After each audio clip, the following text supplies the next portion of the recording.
A Mancomunidade do Salnés celebrou hoxe o aniversario dun dos seus programas estrela. O Emprega Salnés cumpre 10 anos. 1000 personas que estaban desempleadas y que le hemos dado nuevas oportunidades laborales y le hemos ayudado a encaminar nuevamente su futuro.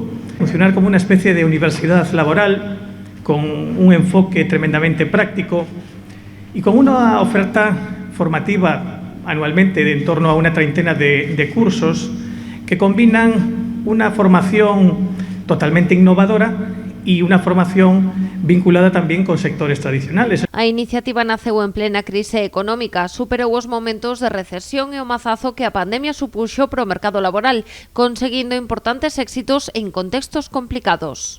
Dende o ano 2011 levamos investidos aquí no PIE do Salnés 2,4 millóns de euros.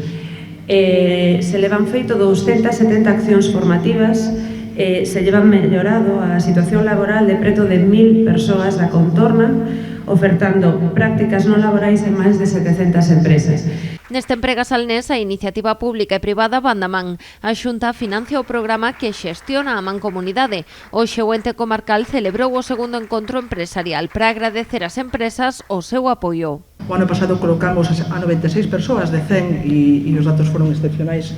E seguimos avanzando en ese eido, non? Informática, elaboración de viños, pilotaxe de dron, soldadura, caixeiro e xestións de almacéns son algunhas das formacións que se ofertaron neste tempo, adaptándose ás necesidades do mercado laboral. E aí está a clave do éxito. Nos analizamos o noso tecido comercial, sabemos onde se precisa, onde é necesario formar en man de obra, sabemos en que sectores é preciso formar. E aí, elaboramos un itinerario formativo. Dende a Xunta apuntan que dende 2009 destináronse case 95 millóns de euros á realización dos programas integrados de emprego, o que permitiu formar a máis de 50.000 persoas en toda Galicia.